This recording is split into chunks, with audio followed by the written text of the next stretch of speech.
ನಮಸ್ಕಾರ. ನೀವು ನೋಡ್ತಾ ಇದ್ದೀರಾ ನ್ಯಾಷನಲ್ ಟಿವಿ. ನಾನು ಸ್ವಾತಿ ಸಾಲಿಯನ್. ಸಿನಿಮಾ ಹಿಟ್ಟಾದರೆ ಸಾಕು, ಅದು ಕದ್ದ ಕತೆ ಅಂತ ಈಗ ಸಾಕಷ್ಟು ವಿಚಾರದಲ್ಲಿ ನಾವು ನೋಡ್ತಲೇ ಇದ್ದೀವಿ.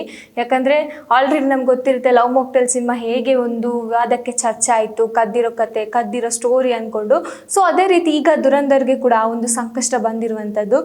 ಯಾವುದೇ ಒಂದು ಸಿನಿಮಾ ಹಿಟ್ ಆಗ್ತಿದೆ ಅಂದಾಗ ಅದು ಕದ್ದ ಕತೆ ಆಗುತ್ತೆ ಅನ್ನೋದು ಈಗ ಬರ್ತಿರುವಂತಹ ರೂಢಿಯ ಮಾತಾಗ್ತಾ ಇದೆ. ಯಾಕಂದರೆ ಯಾವುದೇ ಒಂದು ಸಿನಿಮಾ ಹಿಟ್ಟಾಗಲಿ, ಅದರ ನೆಕ್ಸ್ಟ್ ಅಥವಾ ಅದಕ್ಕಿಂತ ನೆಕ್ಸ್ಟ್ ಏನಾಗಿದೆ, ಇದು ನಾವು ಮಾಡಿರೋ ಕತೆ, ಇದು ನಮ್ಮ ಕಥೆಯನ್ನು ಕದ್ದು ಮಾಡಿದ್ದಾರೆ ಅನ್ನುವಂಥದ್ದು ಸಾಕಷ್ಟು ಚರ್ಚೆಗೆ ಒಳಗಾಗ್ತಾ ಇರುವಂಥ ವಿಷಯ.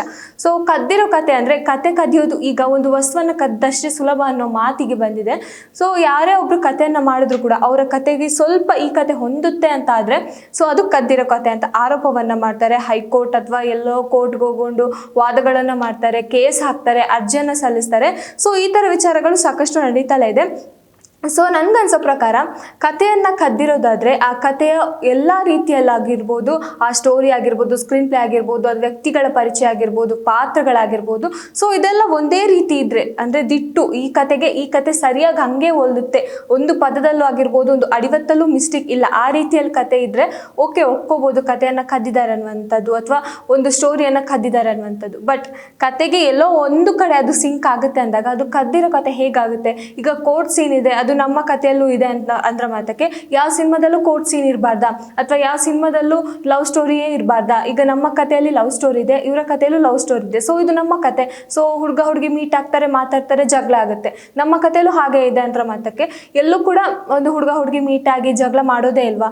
ಆ ಥರ ಬಂದಾಗ ಕತೆಗಳನ್ನು ಕದಿಯೋದು ಹೇಗಾಗುತ್ತೆ ಅನ್ನೋದು ಪ್ರಶ್ನೆ ಆಗಿದೆ. ಈಗ ದುರಂಧರ್ಗೂ ಹಾಗೆ ಒಂದು ಪರಿಸ್ಥಿತಿ ಬಂದಿರುವಂಥದ್ದು. ಆದಿತ್ಯ ದಾರ್ ಅವರು ಈಗ ಇಂಟರ್ನ್ಯಾಷನಲ್ ಲೆವೆಲಿಗೆ ಒಂದು ನಿರ್ದೇಶಕರಾಗಿ ಹೆಮ್ಮೆಯನ್ನು ಪಡ್ತಾ ಇದ್ದಾರೆ. ಅಂದರೆ ಒಂದು ದೊಡ್ಡ ಮಟ್ಟಿಗೆ ಹೆಸರನ್ನು ಮಾಡ್ತಾ ಇದ್ದಾರೆ, ದೊಡ್ಡ ಅಲ್ಲಿ ಯಶಸ್ಸನ್ನು ಕಾಣ್ತಾ ಇದ್ದಾರೆ. ಅದರಲ್ಲೂ ದುರಂಧರ್ 2, ಈಗ ದುರಂಧರ್ 1 ಮತ್ತು ದುರಂಧರ್ 2 ಸೇರಿಕೊಂಡು 3,000 ಕೋಟಿಯನ್ನು ದಾಟಿದೆ ಗಳಿಕೆ. ಎಲ್ಲ ಒಂದು ಕಡೆ ಸಿನಿಮಾದ ಹೈಪ್ ಕ್ರಿಯೇಟ್ ಆಗ್ತಾ ಇದೆ, ಸಿನಿಮಾ ಒಂದು ದೊಡ್ಡ ಲೆವೆಲ್ಗೆ ಬೆಳೀತಾ ಇದೆ ಅಂದ್ರೆ ಮಾತ್ರಕ್ಕೆ. ಅದನ್ನು ಒಂದು ಕುಗ್ಸೋ ಅಂತ ಪ್ರಯತ್ನ ಆಗಿರ್ಬೋದು, ನಮ್ಮ ಕತೆ ಅಂತ ಹೇಳೋ ಪ್ರಯತ್ನ ಆಗಿರ್ಬೋದು, ಇದು ಸಾಕಷ್ಟು ನಡೀತಾ ಇದೆ. ಬಟ್ ಅದು ಅವ್ರು ಹೇಗೆ ಅದನ್ನು ವಿಮರ್ಶೆ ಕೊಡ್ಕೊಂಡು ಯಾವ ರೀತಿ ಮಾತಾಡ್ತಾರೆ ಅಂತ ಗೊತ್ತಿಲ್ಲ. ಆದರೆ ಕದ್ದಿರೋ ಕತೆ ಅಂತ ಆರೋಪವನ್ನು ಹಾಕ್ತಾರೆ. ಅದರ ಹಿಂದೆ ಅದು ಅವ್ರಿಗೆ ಎಷ್ಟು ಎಫೆಕ್ಟ್ ಆಗುತ್ತೆ ಅಂದರೆ, ಮಾಡಿರೋ ಕತೆ, ಕಷ್ಟಪಟ್ಟು ಮಾಡಿರೋದು, ನಿದ್ದೆಗೆಟ್ಟು ಈ ಕತೆ ಹೀಗೆ ಬರಬೇಕು, ಹೀಗೆ ಆಗಬೇಕು ಅನ್ನೋರ ಹಿಂದಿನ ಪರಿಶ್ರಮಕ್ಕೆ ಇದು ಧಕ್ಕೆ ತರುವಂಥ ವಿಷಯ ಆಗುತ್ತೆ.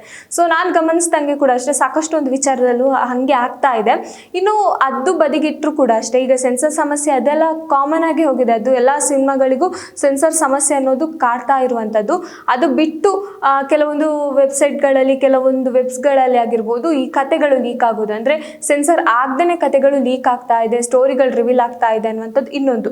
ಈಗ ಈ ಟ್ರೆಂಡಿಂಗ್ ಬಂದಿದೆ, ಕತೆ ಕದಿಯೋದು, ನಮ್ಮ ಕತೆಯನ್ನು ಕದ್ದಿದ್ದಾರೆ ಅನ್ನೋ ಒಂದು ಟ್ರೆಂಡಿಂಗ್ ಬಂದಿದೆ.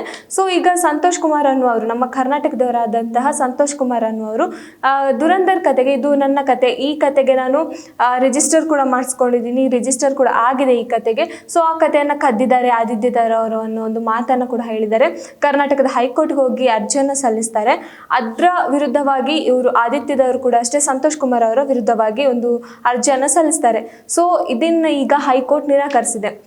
ಅಂದರೆ ನಾನು ಹೇಳಿದ ಪ್ರಕಾರ ಈಗ ಒಂದು ಕೋರ್ಟ್ ಸೀನ್ ಅಥವಾ ಏನೋ ಒಂದು ಸೀನ್ ಇದ್ದಾಗ ಅದು ನಮ್ಮ ಕಥೆಯಲ್ಲಿ ಇದೆ, ಅವ್ರ ಕಥೆಯಲ್ಲಿ ಇರಬಾರ್ದು ಅನ್ನೋದು ತಪ್ಪಾಗುತ್ತೆ. ಯಾಕಂದರೆ ಕೋರ್ಟ್ ಸೀನ್ ಆಗಿರ್ಬೋದು, ಪ್ರತಿಯೊಂದು ವಿಚಾರದಲ್ಲೂ ನಮ್ಮಲ್ಲೇ ಎಷ್ಟೋ ಕೋರ್ಟ್ ಸೀನ್ಗಳಾಗಿರ್ಬೋದು. ಅಂದರೆ ನಮ್ಮ ವೈಯಕ್ತಿಕ ಜೀವನದಲ್ಲಿ ನಾವು ಕೋರ್ಟ್ಗೆ ಹೋಗ್ತೀವಿ, ಪೊಲೀಸ್ ಸ್ಟೇಷನ್ಗೆ ಹೋಗ್ತೀವಿ, ಅಥವಾ ಲವ್ ಆಗಿರ್ಬೋದು, ಈ ಥರ ಸೀನ್ಗಳು ಬಂದೇ ಬರುತ್ತೆ. ಅದು ನಮ್ಮ ಲೈಫಲ್ಲಿ ಆಗಿದೆ, ಇನ್ನೊಬ್ಬರ ಲೈಫಲ್ಲಿ ಆಗಬಾರ್ದು ಅನ್ನೋದು ತಪ್ಪಾಗುತ್ತೆ. ಅಂಥ ಒಂದು ವಿಚಾರವನ್ನು ಗಮನದಲ್ಲಿಟ್ಟುಕೊಂಡು ಹೈಕೋರ್ಟ್ ಈ ಒಂದು ಆರೋಪವನ್ನು ನಿರಾಕರಿಸಿದೆ ಅಂತಲೇ ಹೇಳ್ಬೋದು.